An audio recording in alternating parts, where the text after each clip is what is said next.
Siddhaswarupananda Paramahamsa namine Gora Karuna Swarupaya Radha Krishna Prestaya Namo Siddhaswarupananda Paramahamsa namine Gora Karuna Swarupaya Radha Krishna Prestaya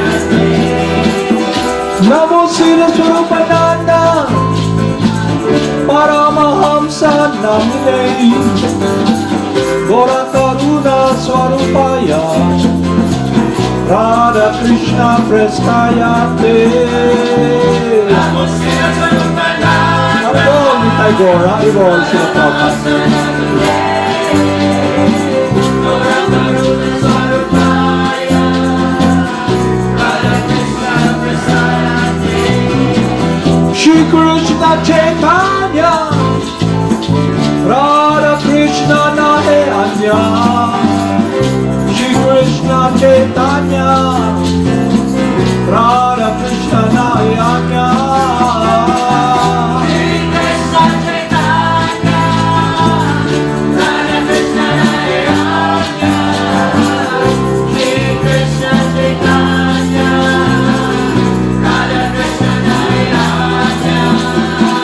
Shri Krishna Chaitanya Radha Krishna Nahe Anya Shri Krishna Chaitanya Radha Krishna Nahe Anya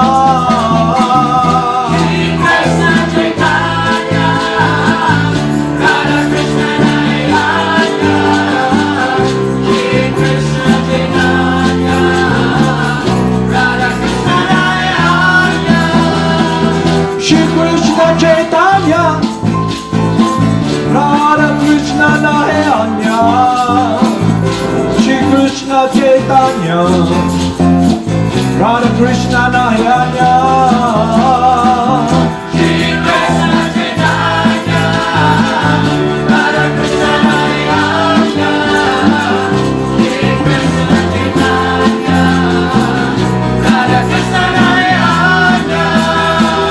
Jaya Jaya Gurudev Jaya Jaya Gauranga Jaya Jaya Gurudev Jaya Jaya Gauranga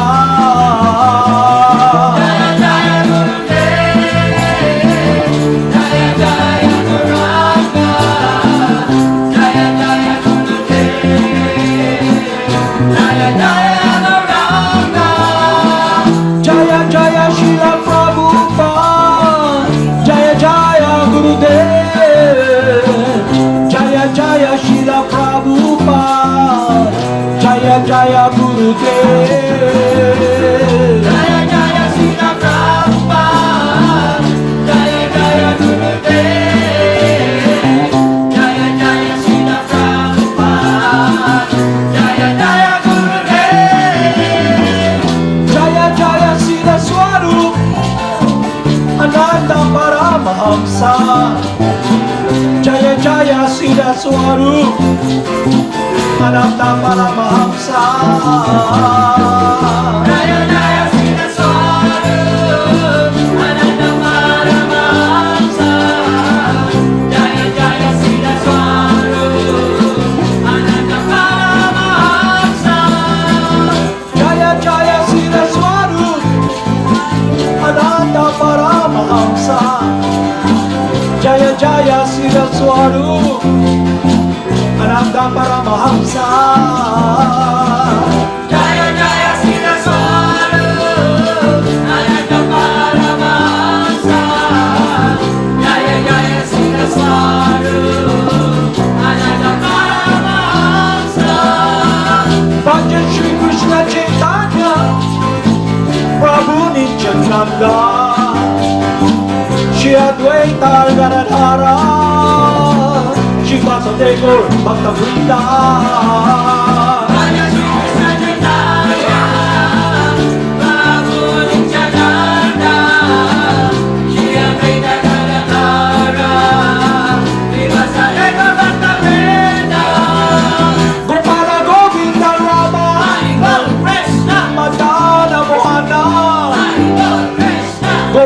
Govinda Rama, Haribol Krishna, Madana Mohana, Gopala Govinda Rama, Madana Mohana, Gopala Govinda Rama, Madana Mohana, Gopala Govinda Rama, Haribol Krishna, Madana Mohana, Haribol Krishna, Gopala Govinda Rama, Haribol Krishna, Madana Mohana, Gopala Govinda Rama, Madana Mohana, Gopala Govinda Rama, Madana Mohana, Gopala Govinda Rama, Haribol Krishna, Madana Mohana, Haribol Krishna, Gopala Govinda Rama, Haribol Krishna, Madana Mohana, Gopala Govinda Rama, Madana Mohana, Gopala Govinda Rama,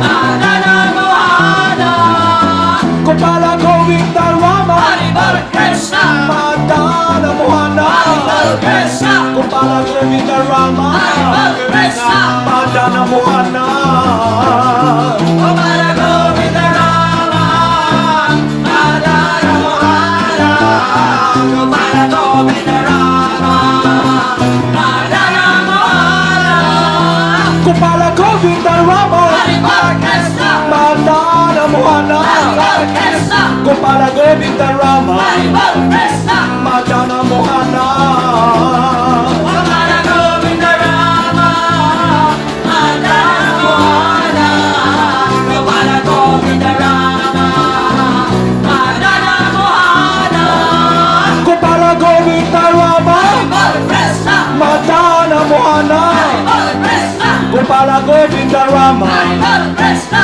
Madana Mohana, Gopala Govinda Rama, Madana Mohana, Gopala Govinda Rama, Madana Mohana, Jaya Jaya Gurudev, Haribol Krishna, Jaya Jaya Gauranga, Haribol Krishna, Jaya Jaya Gurudev, Haribol Krishna, Jaya Jaya Gauranga, Jaya Jaya Gurudev, Jaya Jaya Guranga, Jaya Jaya Gurudev, Jaya Jaya Guranga, Jaya Jaya Shila Haribol Prabhupada, Krishna, Jaya Jaya Gurudev, Haribol Krishna, Jaya Jaya Shila Prabhupada, Haribol Krishna, Jaya Jaya Gurudev, Jaya Jaya Srila Prabhupada, Jaya Jaya Gurudev, Jaya Jaya Srila Prabhupada, Jaya Jaya Gurudev.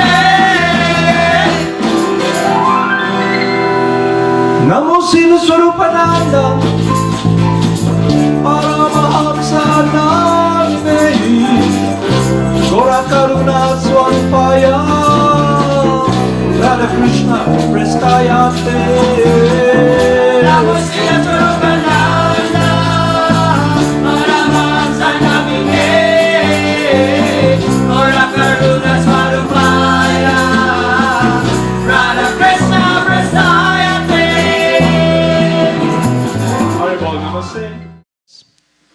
So this morning, we will discuss what is divine and what is demoniac. Yeah? Okay? The spirit soul is divine because it's transcendental. You, all of you, you're divine, transcendental. So how is it that there is also the opposite, the demoniac? Yeah? The divine and the demoniac. So now you can check, we can see in ourselves, you know. If we are developing or uncovering our divinity, your purity, our purity. It's not being sanctimonious na, I am pure, no. Why? Because we are in this insane world. And the person who's demoniac is insane. Because the altar he worship, he focus, is the altar of death. Dead matter. So life, the meditation and focus is about this dead world. So when one comes to this world, or when his consciousness is covered by ignorance, not understanding his divinity, he is now in ignorance and in illusion of identifying himself as an insane person. Look closely. One of my friend just passed away. He passed away. In short, he died. Okay? Everybody, all the friends calls, how did he die? How did he die? Oh, he died. I saw him last year. He died. Yeah? Why? Why are we so much amazed, surprised? He died. When what happened to him will also happen to us. Because we are not this body. We're just in this temporary body. And they ask, what happened? What did he eat? What is he doing that he died? It's already, the sentence is already there. For one who is born, death is certain. You're gonna leave this body. But in ignorance, you identify yourself as the body, and the worship you do is the altar of death. The altar of death, the meditation we do is focused upon the altar of death. What is that all about? It is about this material world. It's about false bodily identification, following the dictates of the senses. Then definitely we will be guided by the force that engulfs us, that burns us, because the meditation is upon the altar of death. And then we become comfortable in this insane world. We think we're human beings, you know. We think we're human beings. None of you are human beings. You're just in the temporary body of a human being. But have you gone? I went to this insane asylum, you know. 2,000 people there. It's called Mandaluyong Mental Hospital. I was really amazed, you know, to see all these people there, you know, identifying themselves with the mind and the desire. And I said, these people are all crazy. But if you look closely in meditation, am I crazy? If you identify yourself as the body and you're ignorant, then you're crazy. And not only that, the meditation, the focus you'll do is about death, about dead matter. Definitely you will not be happy. Very direct. You are a different energy from matter, then definitely you will not be happy with matter. And the activities you do, you engage in, will either make you insane and you lose your intelligence. Because you identify with the body, you identify with the label, then the worship is the altar of death, this material world, this dead world. So the devotee comes, the spiritual master comes, God comes, teaches us the science. Oh, he comes to the world where everybody's insane, who worship themselves, this altar of death. That's why when your meditation is focused upon this altar of death, no wonder you'll experience suffering. For example, you identify yourself as the body, and in your with happiness, search for happiness and fulfillment and loving somebody, to take shelter of someone, to relate to someone, because by nature, life, the living entity, you need love. You are always active, and that activity, if it's in ignorance, will be directed upon this world. So if you're insane, you will be worshiping, following the sense perception or contemplation of trying to follow and worship matter. And then you suffer. For example, let's talk about this world. Let's not talk something about far out, mysterious or everything like that. Let's talk about simple matters because we are just simple people, layman, you know. For example, a young girl meets a young boy, yeah? And the meditation is based upon, I'm a girl, you know. I want to be loved, you know. I want him, okay? You come together, and the more you get close together, you reveal your heart, your mind, you smell her, he smells you, you know, you touch each other, then after that, you engage in contact, yeah? You engage in contact, then the girl gets pregnant, and you have to experience, if you're not really, you're not hard-hearted because of the action you have done. Having a baby inside the womb for 9 months is really tedious. Your body is very fragile, yeah? But because of the worship, the following of the senses, the urge to find happiness, and in this case, to experience this pleasure, this flickering pleasure, that you have to engage in so much talk and activities that you're so nice, you're so cute, let's have dinner, you know, let's go outing, let's see a movie. Just for what? To be able to follow the dictates of the mind, the desire, and that is expressed in contact through your genitals. And the happiness you're seeking, that you have really the pressure, you know, I want to be happy, and then you make so much effort to play this game. You're beautiful, you're tiny, you work so hard, and let's meet this. Then we have contact, and the happiness is, you know, but there's consequence. Sa maliit na kaligayahan, may matinding responsibility. The girl gets pregnant, and if the boy just, wow, responsibility leaves her. What happens? You have to carry the child. Why? Because the altar of worship has been this material world. You have directed your longing, your happiness, the search for happiness in this finite world, and from someone who is not the body, and you're identifying yourself as the body. So naturally, if you identify yourself as this body, you will be trying to find happiness through sensual experience, because that is the dictates of the mind, through the desire in the mind, all the desires of sense enjoyment. So you ask this simple question: the divine living entity who is transcendental, how come he's crazy?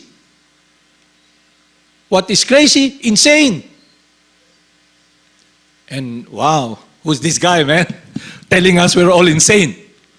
The reason we talk to you straight, because we want to protect you. So you won't be surprised. Kasi when you engage in such activity, then it's touch move. You cannot reverse it. You know? Once you touch it, touch move. For example, this lady, you know, as what we have in the, you know, every day they sensationalize it. The topic is like this. She's really beautiful, you know, she's good looking, and she's really outing there, enjoying her senses and everything. She got it made. But she's frustrated. She's always taking drugs. Yeah? So, and everybody's asking, why did it happen? You know, why? And now the focus is, what tragedy or what tragic event happened? So it becomes now that sound that we heard, it becomes like the small moan becomes now a mountain. The small place there, it becomes now so much complicated because people are asking so many questions with question and question. Did she got raped? And then we were now checking, you know, with the responsible, you know, scientific method if she's raped. And then another person comes. How many people who rape her? Is it a gang rape? And it goes on and on. Everybody gets entangled in meditating upon the altar of death. Yeah? Can you reverse it? It's already done. And she suffered the consequence. And now, we try to, there's happiness there, you know. I want to know what happened to her. You know. Why did she experience all this, you know, wound in her body, you know? She's lying there on the bathtub, you know. What happened? What happened? So the meditation now that we meditate is about insanity. We have become insane. You understand? Because of the sound that is mundane. And it's connected with ignorance. It's about the experience she had. Is it enjoyable to be raped? Is it enjoyable to be hurt? To be with people who are like vultures and hyenas and who sees you as an object to exploit and eat? The people speculate. How could it be stopped? How could be stopped? The perpetrators. How can we catch the perpetrators? But if we are always here, we are here and we have this, we're in ignorance of our true identity, about divinity, about our purity as a different energy from matter, then definitely what we're trying to, you know, is like eating shit, you know, through our senses. You know how? You hear this nonsense. You see it, you know, and then you see, she's beautiful. How come? You know, she's wealthy. That's the focus now. So the meditation you do, you think you're in control, you're all insane. You're worshiping the altar of death, material nature. And it's very powerful. Just like Arjuna asked Lord Krishna, what is it that propels me, a man, to do something he doesn't want to do, or she doesn't want to do? What is that all about? And Krishna tells, it is last only Arjuna, born out of wrath. It turns into wrath, anger. It is the enemy, and it's situated in the mind. And it should be cut with the sword of wisdom that will purify and uncover the living entity you with transcendental wisdom.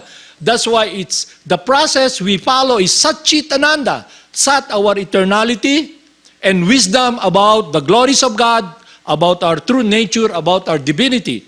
Meaning, we should be focusing upon the divine nature, you, the person, and your relationship with God. So the living entity is active by now. You'll be always active. So the question, what activities will you do? Will it be an entanglement that you are here in this crazy world and you identify with all the crazies? You have become insane. So the spiritual master comes in this crazy world and he teaches something different from what everybody is worshiping. And everybody looks at him, oh, he's crazy. So may kanta doon sino ba ang baliw? So when we understand our true transcendental nature, then we can be guided, to be protected, to be able to hear the transcendental sound, the holy names of God, which is non-different from God, which is non-different from His will, His desire, and what we're longing for, to be connected with the divine word that is transcendental, eternal activity of the spirit soul who is now in this material world. So God comes. The spiritual master comes, gives us guidance. So our worship now will not be on the altar of death.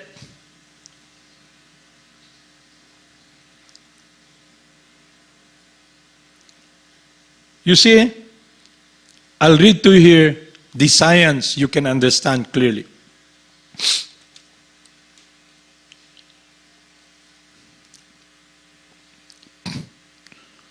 O son of Prita, in this world there are two kinds of created beings.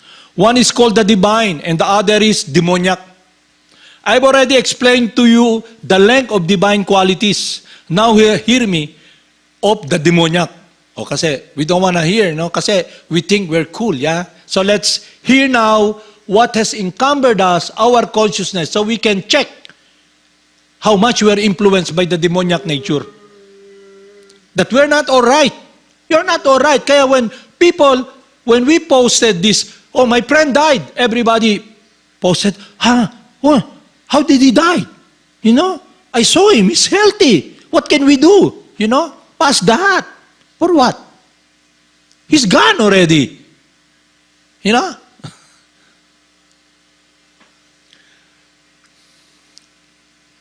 Those who are demoniac do not know what is to be done and what is not to be done. Neither cleanliness nor proper behavior nor truth is found in them.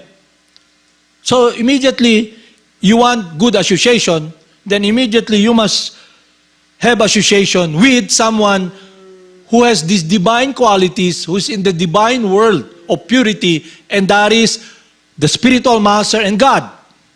Through association with them, through their instruction, they give us guidance to become purified from this insanity that our altar of worship now is with life for life, love for love. But we have misplaced our love. You know? That's why you see the advertisement, I love this car, you know? I love this car, you know? It's all about the worship of dead matter. They say this world is unreal, that there is no foundation, that there is no God in control. It is produced out of sex desire, has no cause other than lust.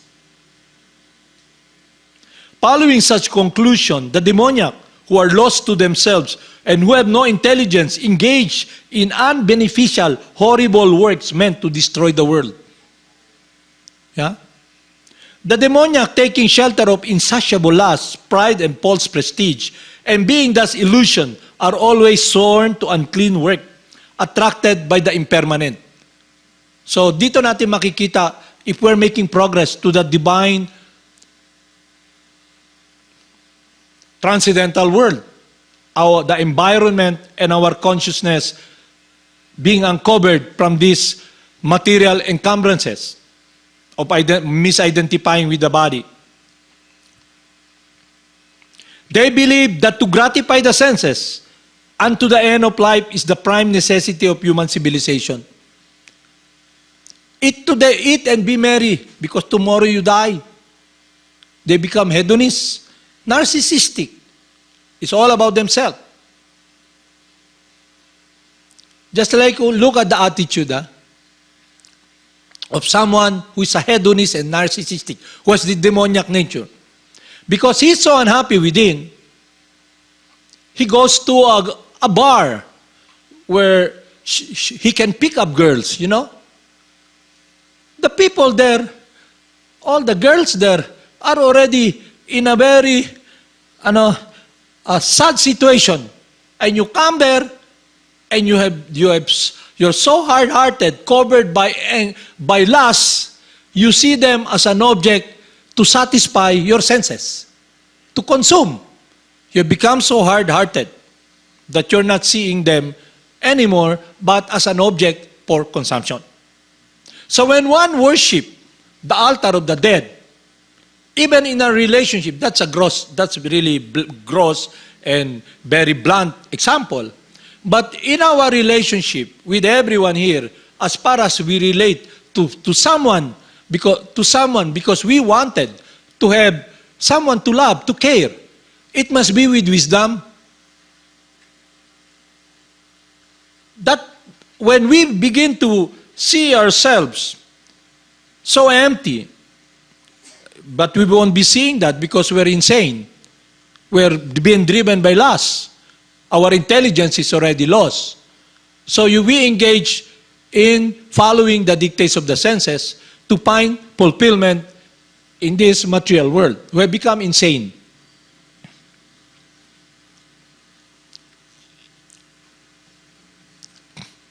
The demoniac person thinks, so much wealth do I have today. I will gain more according to my schemes. So much is mine now, and it will increase in the future. And more, he is my enemy. I have killed him. My other enemy will also be killed. I am the Lord of everything. I am the enjoyer. I am perfect, powerful, and happy. I am the richest man, surrounded by aristocratic relatives. There is none so powerful and happy as I am. I shall perform sacrifice. I shall give some charity, and thus I shall rejoice. In this way, such persons are deluded by ignorance. Thus perplexed by various anxieties and bound by a network of illusion, one becomes too strongly attached to sense enjoyment and falls down into hell. Self-complacent and always impudent, hard-headed, deluded by wealth and false prestige, they sometimes perform sacrifice in the name only without following any rules or regulation. Bewildered by false ego when we try to play God, surrogate God, imitate God.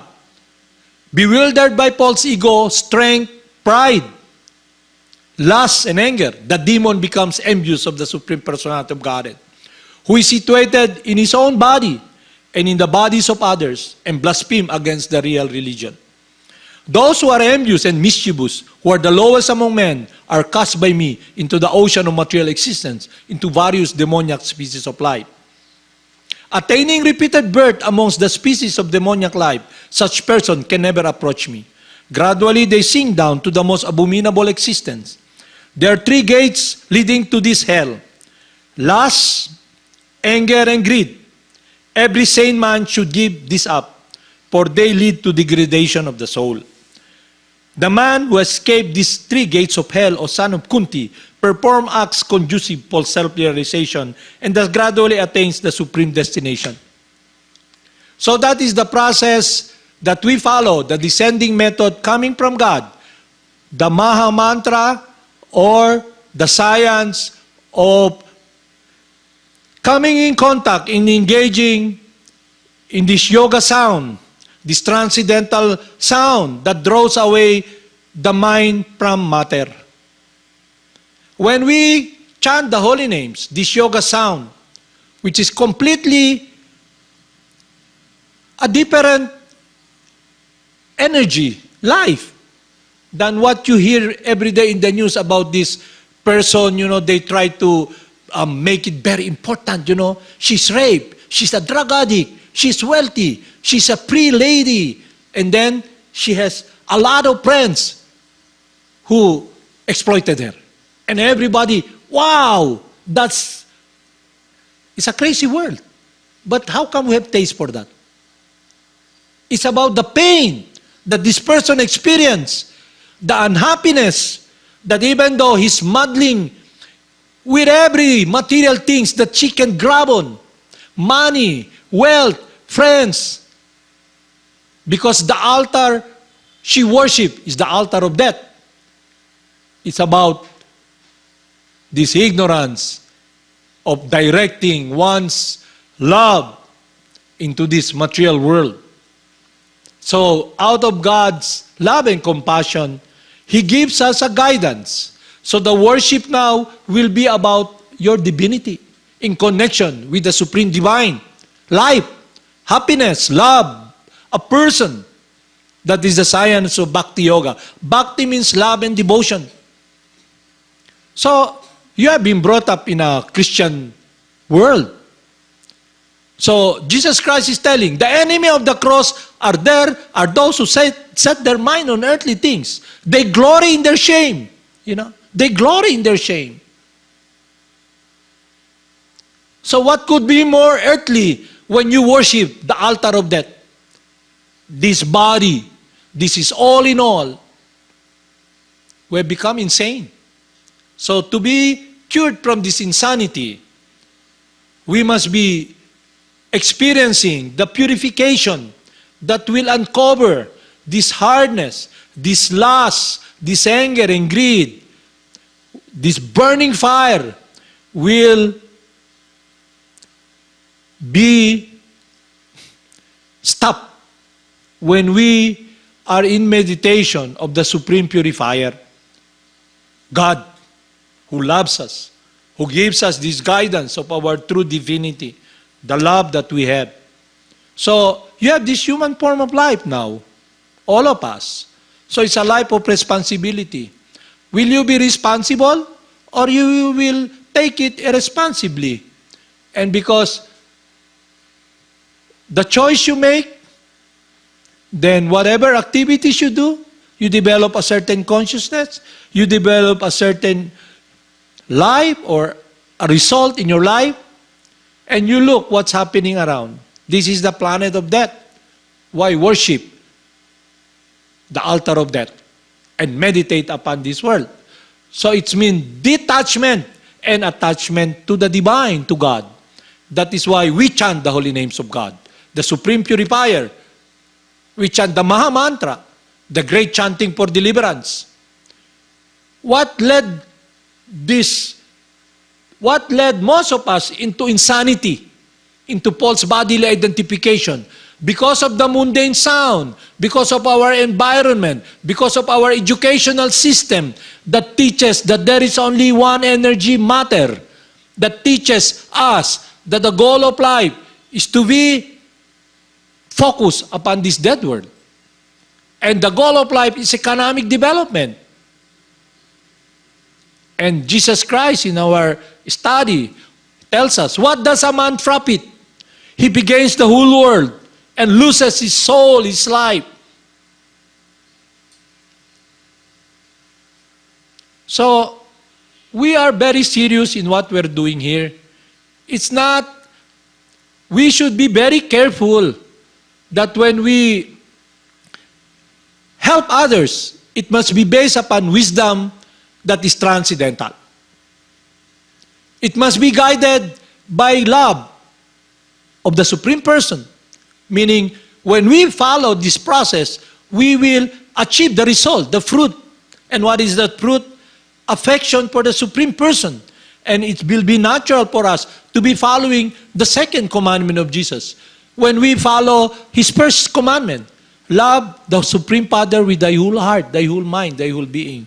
And it will be natural for us to be loving others. So the activities we do now will be beneficial for others. Like, for example, I'll tell you this. Because people who are insane, they think that money can be helping others to know God, to be able to attract people, to do more, to purify others. So in illusion, he thinks, let's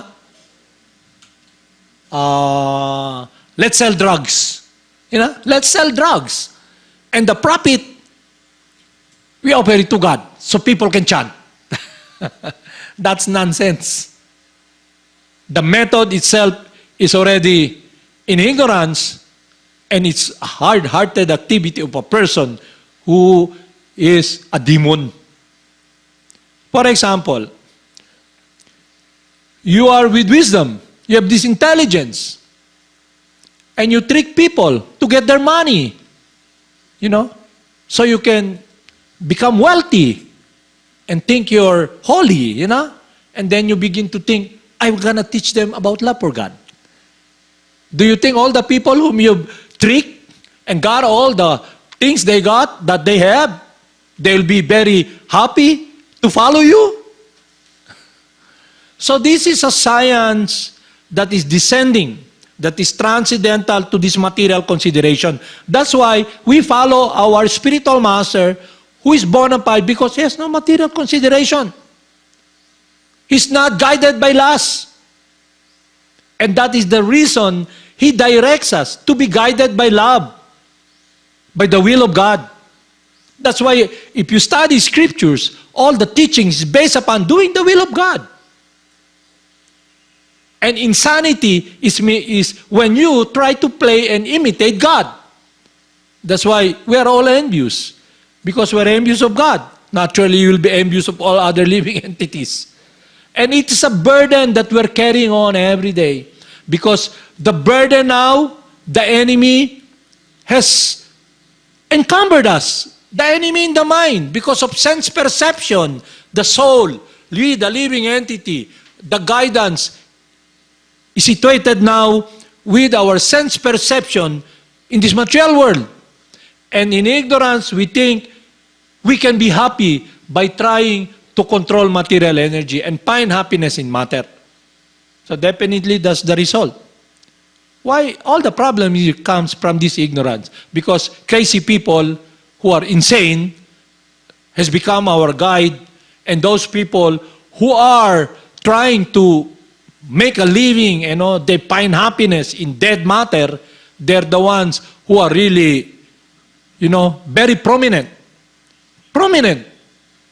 So the spiritual master comes in this dark world where everybody's blind and tell everybody, you're blind. You don't know where you're going. You're in danger. You're in danger because you're now in a situation, a predicament. It's very urgent that you make a decision in your life to become free from this dead world. And it is exemplified by Maharaj Pariksit. Maharaj Pariksit is the disciple of Sukadev Goswami. He's an emperor. And he decided, he has 7 days to live. He renounced everything and sat down and listened to the transcendental word of the eternal divine activities of the Supreme Person that is connected with the desire and the pleasure of God, His love, and in harmony, he was able to meditate and focus in that world that is eternal, that is divine, that is transcendental to this miserable world. That is the science that's being taught by the descending process coming from God. So it will be up to you to take this path or to take the path that we have been exposed by all these crazy people who are insane and have contaminated us, that we have become insane also. Because the worship now, you look at yourself. What is your worship? What is your focus? That the more you're so engrossed, the more your meditation is about this world, and the attitude is the motivation that lust drives you, the anger, the greed, the frustration, everything, then it means the worship, the process you're doing, you're engaging in, is leading you into destruction. It's a world of emptiness, it's an abyss, it's a world of blindness, in ignorance, and then you have to suffer the result. Because while you're engaging in such activities of worshiping the dead, then naturally you'll be always suffering. Because you're cut off from the source of real happiness, life, the source of life, the Supreme Person. Is it clear to you? Is it clear to everybody? So, the teachings of Jesus is very simple. Why do people pervert the teaching? Why? Why do the people pervert the teaching? Because the people themselves who are trying to portray themselves as followers of Jesus, they are not able to enter that world. And they tell us the teachings that God made this world for us to enjoy. Diba? Go out and multiply. And they tell you, Jesus is the only way, the light, and the truth. No one comes to the Father except through Jesus. So you're saying that we cannot achieve what Jesus Christ said. Achieve what the purpose of His coming here, that we can love God? No. What I'm trying to tell you is that I am the way, the light, and the truth. No one comes to Jesus except to me. I've read the Bible, I wear a holy man's dress, and I smile while I'm trying to kill you, and teach you to worship the altar of death and take your money from your pocket, hard-earned money. But you'll be feeling very thankful why I'll exploit you, Thank you, because you have saved me, I've joined your group, Thank you. That is not our process.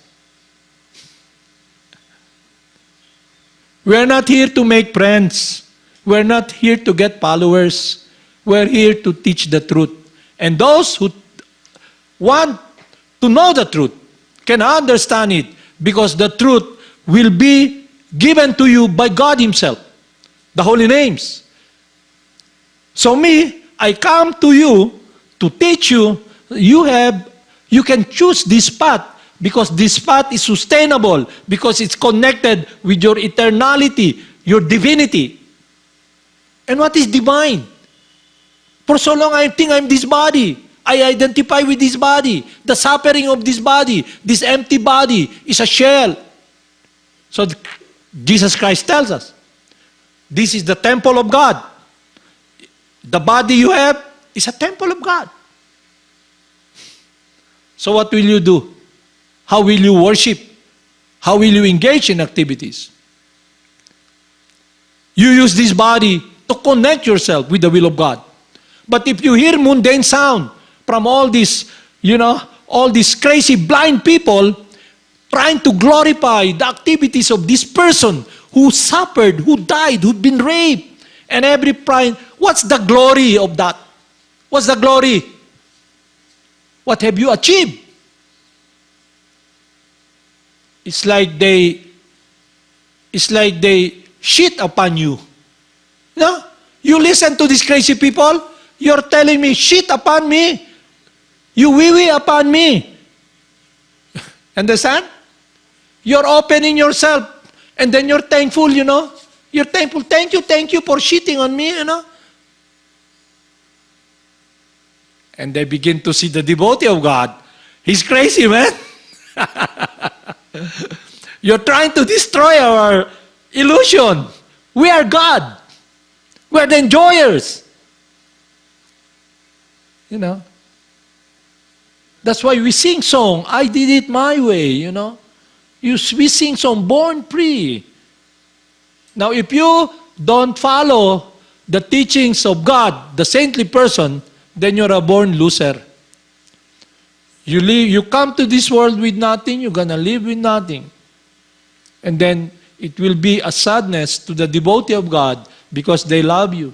Krsna will be very sad, the Supreme Person, to see his children muddling in this dead world. That's why he comes, because out of his compassion. So the activities that the devotee does is to connect us with this transcendental world by his life's example. He's completely surrendered in an unconditional love and devotion to the Supreme Person. That is what is divine. Because all of us, by nature, we will be serving. So the question now, will we be serving the divine or the demoniac? Or we become demon to serve ourselves?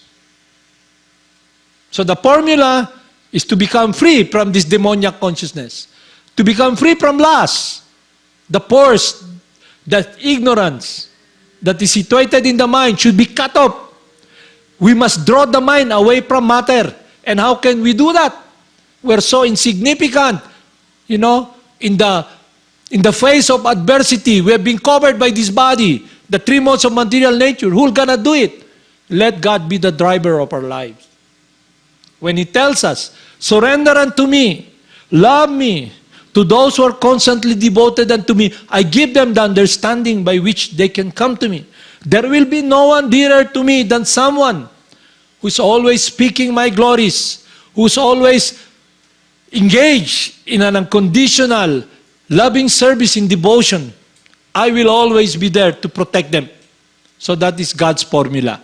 So you must ask now what formula you will be following to become free, to experience this divinity. Look at the life of, in our narrative, Prahlad Maharaj. His father sent him to the demoniac school, the Hiranyakashipu University, the topmost demoniac school, run by demoniac teachers. But Prahlad Maharaj is not touched by that because of his association with his spiritual master, Narada Muni. So when he came to that environment, he's in a different world. His heart, his whole being is with the divine, not touched by the material consideration and the three modes of material nature. He's not touched.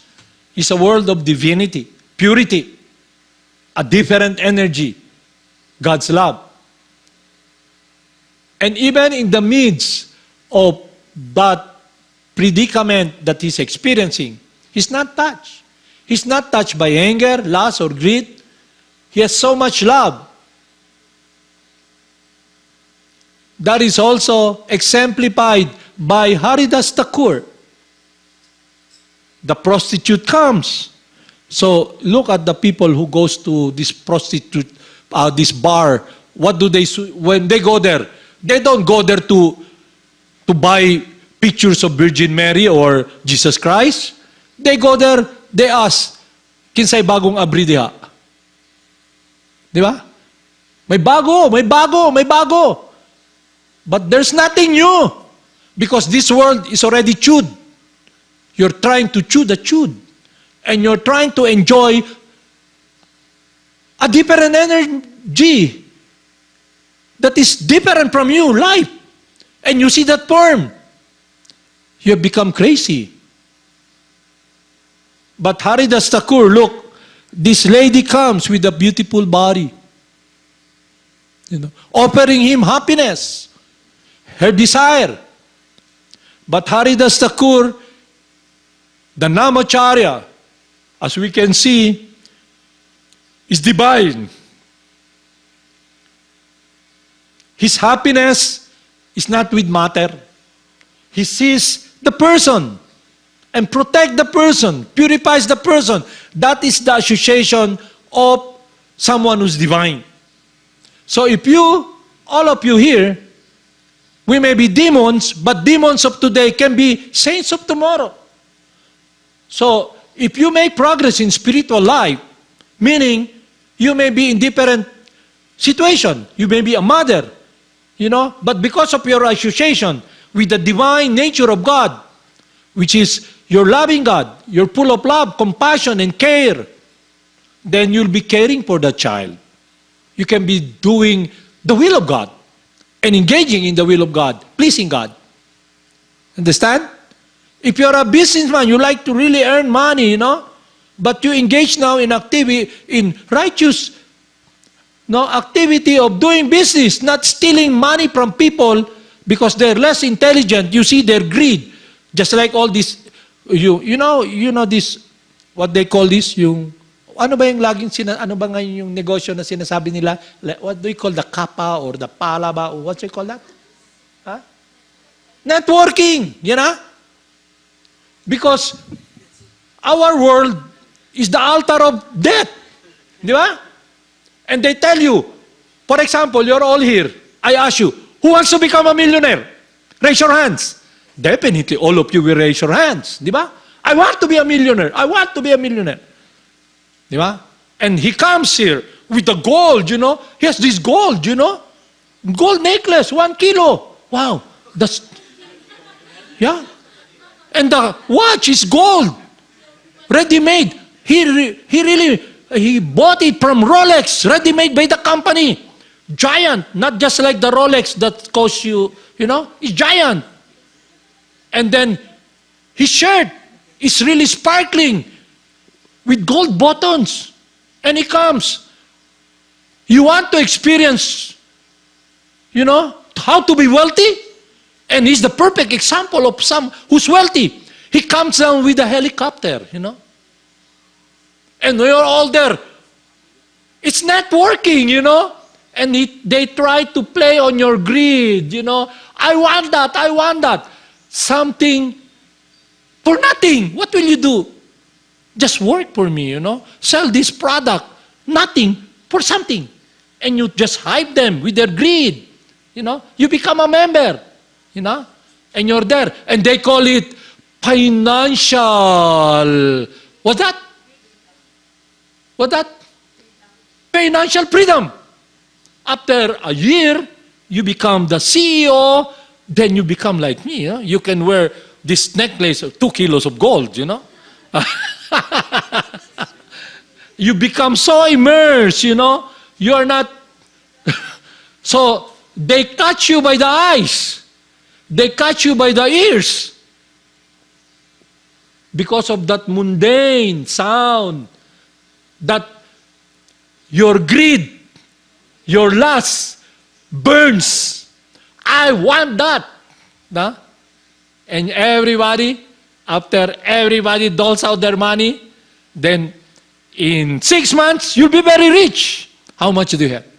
Okay, you sell your land, you sell everything. And then 6 months, you're waiting. And then, after what? After that, where is he? He's gone. You know, then he comes here, he comes, a very, you think he's Chinese, but he's not Chinese, He's Korean. He tricks you. How was he able to trick you? Because you're blinded by what you worship. You're guided by your lust. You're directed by your senses, by the desire in the mind. So the science we're teaching you is to be you should be in control of your destiny. You should be in control of your life. How? I'm so weak, I'm so small. God will take care of you. Huh? The holy names? Who's this guy? I think you're crazy. So when you go to the insane asylum and tell everybody, hey, you're all crazy. No, I'm Jose Rizal. I'm the president of the Philippines, Ferdinand Marcos. I'm Miss Beauty Queen. They try to, I'm Tom Cruise, but I'm Brad Pitt. But the Brad Pitt, not Brad Pitt, Brad Pitt. Si Peter, Brad Pitt. They imitate, and when you look, that's why when you look at these Koreans you look people, because of the sound, material energy, you look at the kids now, they see these Koreans dancing, dancing without any, dancing and dancing and dancing, gray hair, with this, and everybody, let's dance like them, walk like them. They walk like a duck, let's walk like a duck. Yeah? You begin to get mesmerized because you're driven by this worship, the mind, the desire. And all the girls, oh, look at the Japanese girls, they dance so nice. They wear mini skirt like what the young girls wear, when I was very young, I wear Pampers, then after that, I wear this skirt because I'm just a little girl, body of a girl is okay. And they're already old. How come they're wearing this dress, and they're acting like kids, and you begin to, let's act like them. Yeah? They have blonde hair, red hair, green hair, Let's follow them. You are in this world of an insane asylum and everybody's crazy. Because of the meditation you do. Because of your identification. Because of this disease of ignorance, of false bodily identification. Now, if you want to be crazy for the rest of your life, while in this body, that's your choice. If you want to always feel that you're Miss Universe, or you're like the Koreans, dancing and dancing and dancing and dancing till the time you leave the body, then that's up to you. But I am trying hard because I've been given instruction by my spiritual master to share to you this transcendental science. I am nobody, I am not all-powerful, but I have received this science, this gift from God. And I can share this to you, this wisdom, because the instruction I am passing to you is about the teachings of God coming from our instructing spiritual master to understand your divinity and to do the will of God. That's all. Nothing more, nothing less. That you do the will of God. That is the solution. That is the beginning and the end itself. When you come to that point of this transcendental realization, and really, in the transcendental world, you'll experience there's nothing more to be gained. That when I leave this body, I use this body while I am now here, and when time comes, because of my meditation, is connected with the source of happiness and joy and protection. It doesn't matter where you are, because you're connected with the source of life. That is the science of Bhakti Yoga. That is the science of divinity in relationship to be in harmony with the will of God. That is the prime benediction that Lord Krishna is teaching us to surrender and love Him in loving devotion. To attract God, how can you attract God? How can you attract the Supreme Person? He's self-sufficient. He doesn't need anything you're giving. He's self-sufficient. Everything He owns. What can you offer? Why will He get attracted to you? He will only get attracted to you when you are in harmony with that divine love, unconditional love, and He gets attracted to that. That's why He tells us, saints are my heart, and I'm always in their heart. I'm always thinking of them. And He tells us, just surrender unto me and I'll protect you. No problem. Get you out from this predicament, from this insane world. And how do that? Chant the holy names. Harinama, Harinama, Eba Kebalam, Koloa Nasteba, Nasteba, Gatiranyata. In this age of quarrel and confusion, there is no alternative. There is no alternative. There is no alternative. Except the process of love and devotion through the chanting of the holy names. God Himself will be directing our life. He will be the driver, the supreme purifier. Now, our worship now will be upon that divine, upon that life, upon that relationship. So that is the relationship of Jesus. Look at the life of Jesus. The devil came. Jesus, you've been fasting for 40 days and 40 nights in the form of a serpent. You're so hungry. Why don't you turn this stone into bread? You're so alone in this mountain, Why don't you just surrender to me? And Jesus Christ, get away from me. Stop tempting the Son of God. Yeah? So when the demons sent this lady to destroy Haridas Thakur, because Haridas Thakur is in a different world. He's not insane. And these people are insane and guided this person who's also insane to enter the world of Haridas Thakur. But the world of Haridas Thakur is based upon love and compassion. So he stayed. He said, actually, I know you're coming. So I stayed to save you. So why do people go to the girly bar? Did they go there to save this girl who have been, captured or kidnapped and sold through this child slavery and now working there, guided by the pimps and given drugs, become a drug addict to sell their body so they can have drugs? Look at the fruits of the action they experience. And then you go there. Are you there to save them? To give them protection? No. You're also there to get entangled in that world of suffering because your worship is the world of death. You have become insane also.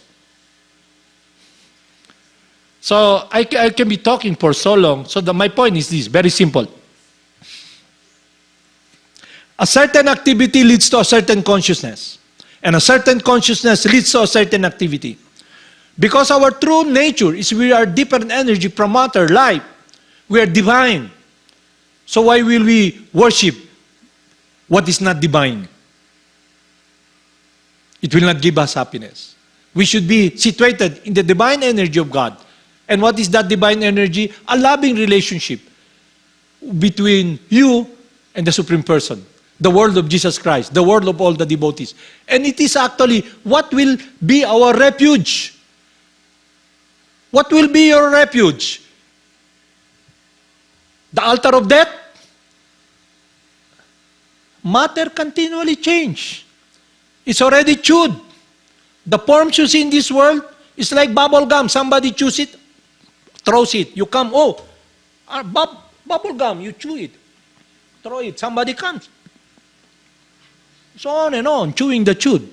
This world is about chewing the chewed when you are worshiping the altar of death.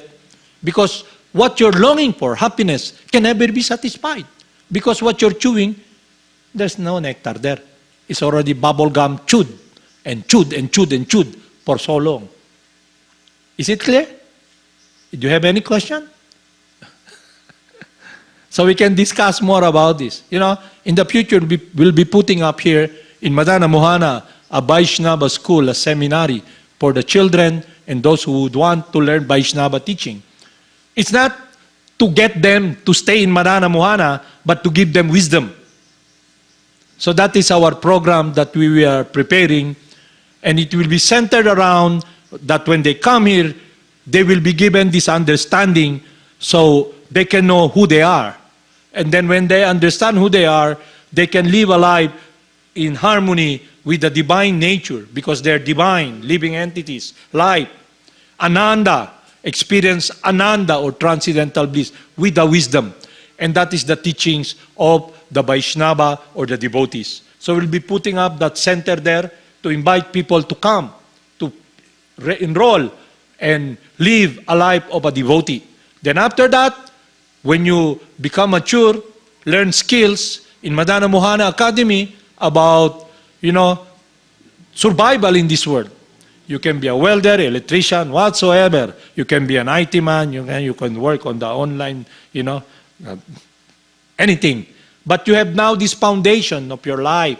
You know who you are, what you will do, how you can use this time and energy, how you can be protected, what sound will you hear, and what will be the foundation of your shelter. It's not that because when you are not connected with this relationship, living in this world with crazy people, it's hard. And then you just work and work and work. And then after 40 years, 50 years, and you think, what have I gotten out of this? I chant every day, I work my ass out, and what have I gotten? I'm body's old already. And then immediately, you self-pity, oh poor me, oh poor me. Because we must become free from this fruitive, we have become fruitive workers. You know what's fruitive worker? A fruitive worker fruits this body. We want happiness through the senses.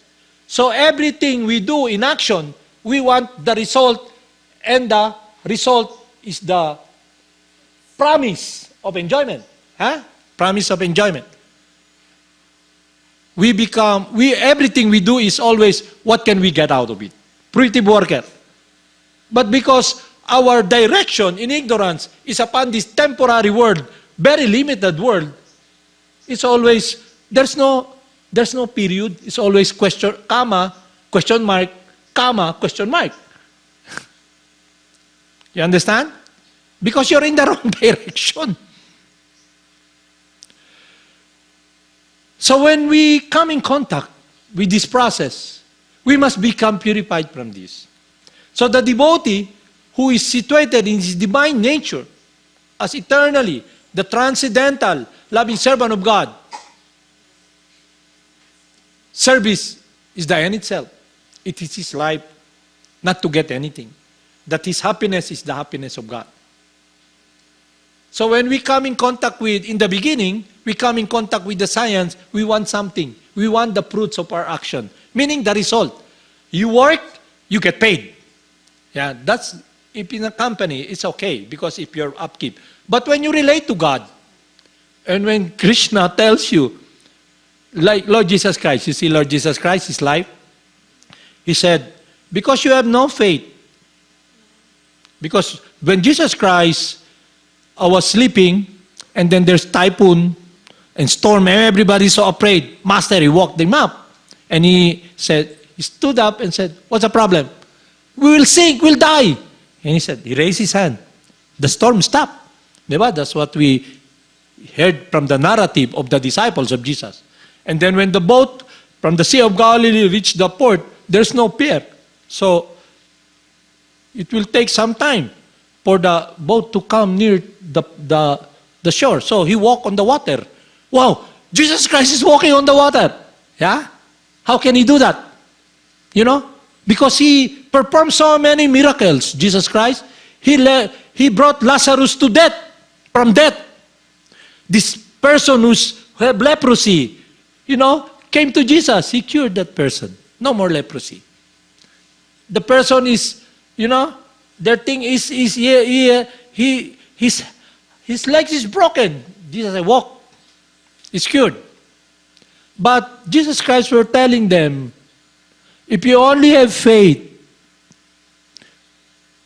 Look at the lilies in the field, how they're so nice, and the Father is taking care of them. Look at the birds in the sky, the fowl. Who takes care of them? The Father. What more of you? The Supreme Person is self-sufficient, the cause of all causes. It is our lifeline, because our love can only be satisfied when it's directed upon that connection with His love, doing His will.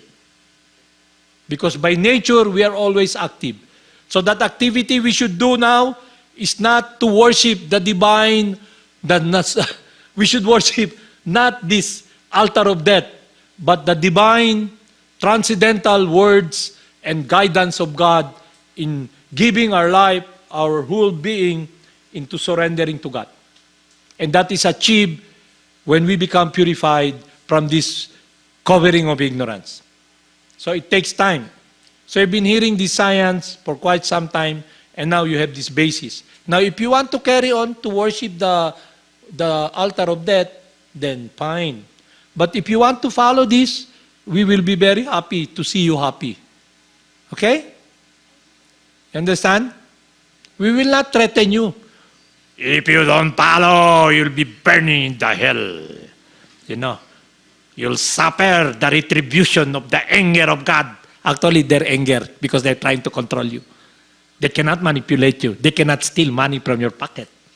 They put you in cage, by putting you, just like, they become like the wasp. Yung tambubuan ba?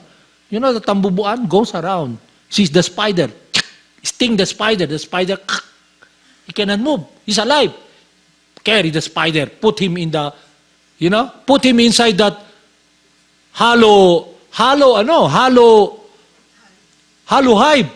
And in that hive, he's there, not moving. But there's a lot of eggs of what? Of the wasp, the bumblebee. And after sometimes a week, you're still alive because of the toxic of the sting of the wasp. You're not moving. And then the eggs becoming bigger and bigger and bigger. And then hens are coming. And there are a lot of what? Wasps. And they're gonna eat me.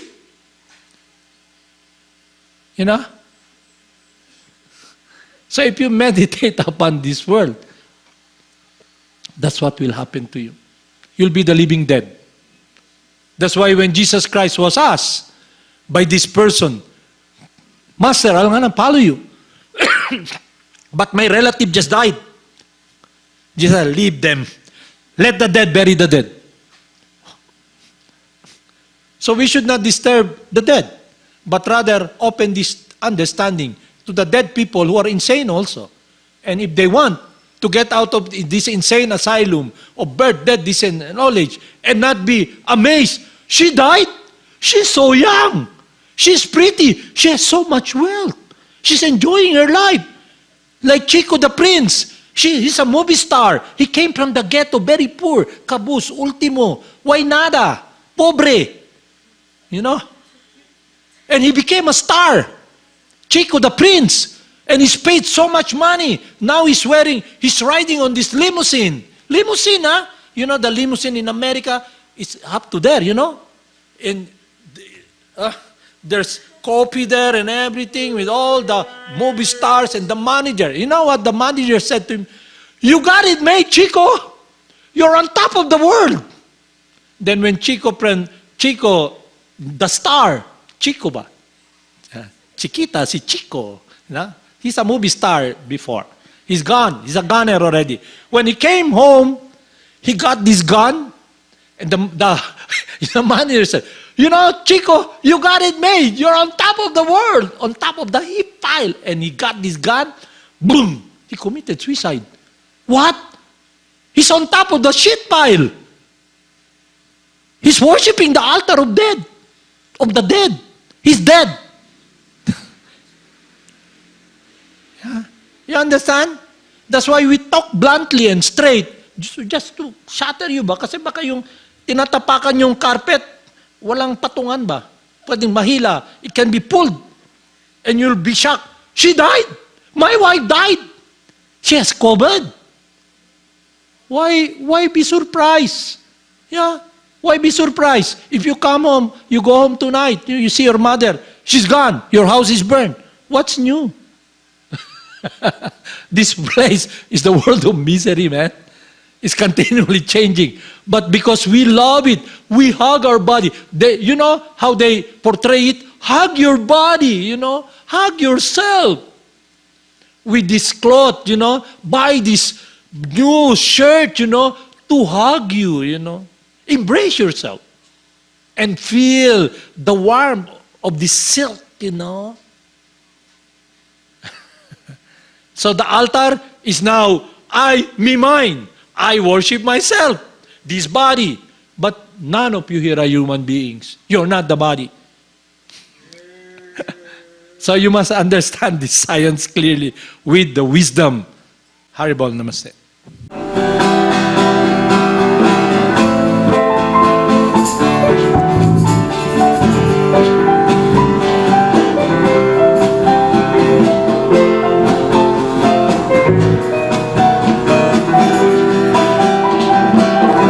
Namo Siddhaswarupananda Paramahamsa Namine Gora Karuna Swarupaya Radha Krishna Prasnayate Namo Siddhaswarupananda Paramahamsa Namine Gora Karuna Swarupaya Radha Krishna Prasnayate Shri Krishna Chaitanya Radha Krishna Nayanya Shri Krishna Chaitanya Radha Krishna Nayanya. Take it from us. Krishna Chaitanya Radha Krishna Nayana Shri Krishna Chaitanya Radha Krishna Nayana Bhaja Shri Krishna Chaitanya Prabhu Nityananda Shri Advaita Gadadhara Shri Vasade Gaur Bhakta Vrinda Shri Krishna Chaitanya Prabhu Nityananda Shri Advaita Gadadhara Shri Vasudeva Gaura Bhakta Gopala Govinda Rama Hari Om Krishna Madana Mohana Hari Om Krishna Gopala Govinda Rama Hari Om Krishna Madana Mohana Gopala Govinda Hari Om Krishna Radha Mohana Hari Om Krishna Gopala Govinda Rama Radha Mohana Gopala Govinda Rama Hari Om Krishna Madana Mohana Hari Om Krishna Gopala Govinda Rama Madana Mohana Gopala Govinda Rama Radha Mohana Gopala Govinda Rama Radha Mohana Gopala Govinda Rama Hari Om Krishna Madana Mohana Hari Om Krishna Gopala Govinda Rama Hari Om Krishna Madana Mohana Gopala Govinda Rama Haribol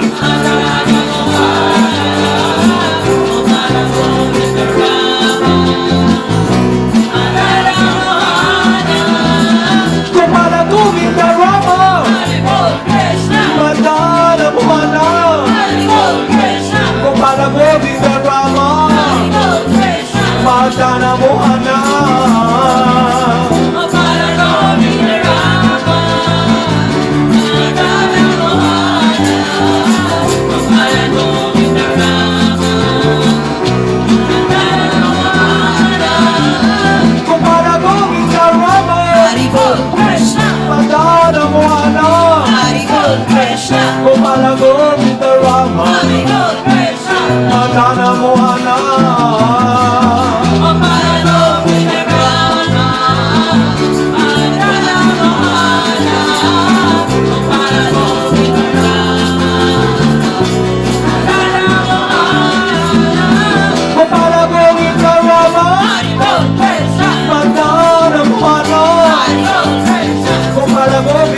Rama Haribol Krishna, Madana Mohana Govinda Rama, Madana Mohana, Govinda Rama, Madana Mohana, Gopala Govinda Rama Haribol Krishna, Madana Mohana Haribol Krishna, Gopala Govinda Rama Haribol Krishna, Madana Mohana Govinda Rama, Madana Mohana, Govinda Rama, Madana Mohana, Gopala Govinda Rama Krishna, Madana Mohana Krishna, Gopala Govinda Rama Krishna, Madana Mohana Govinda Rama, Madana Mohana, Govinda Rama, Gopala Govinda Rama Haribol Krishna, Madana Mohana Haribol Krishna, Gopala Govinda Rama Haribol Krishna, Madana Mohana Gopala Govinda Rama, Madana Mohana, Gopala Govinda Rama, Madana Mohana, Jaya Jaya Gurudev Haribol Krishna, Jaya Jaya Gauranga Haribol Krishna, Jaya Jaya Gurudev Haribol Krishna, Jaya Jaya Gauranga Jaya Jaya Gurudev, Jaya Jaya Guranga, Jaya Jaya Gurudev, Jaya Jaya Guranga, Jaya Jaya Shila Prabhupada Krishna, Jaya Jaya Gurudev Krishna, Jaya Jaya Shila Prabhupada Krishna, Jaya Jaya Gurudev Jaya Jaya Srila Hare Prabhupada, Krishna Hare Jaya Gurudev, Krishna Jaya Jaya Srila Prabhupada, Jaya Jaya Gurudev, Jaya Jaya Siddhaswarupananda Krishna, Paramahamsa Krishna, Jaya Jaya Siddhaswarupananda Krishna, Paramahamsa Jaya Jaya Siddhaswarupananda Paramahamsa, Jaya Jaya Siddhaswarupananda Paramahamsa. Namo Siddhaswarupananda Paramahamsa Namine Gora Karuna Swarupaya Radha Krishna Prastayate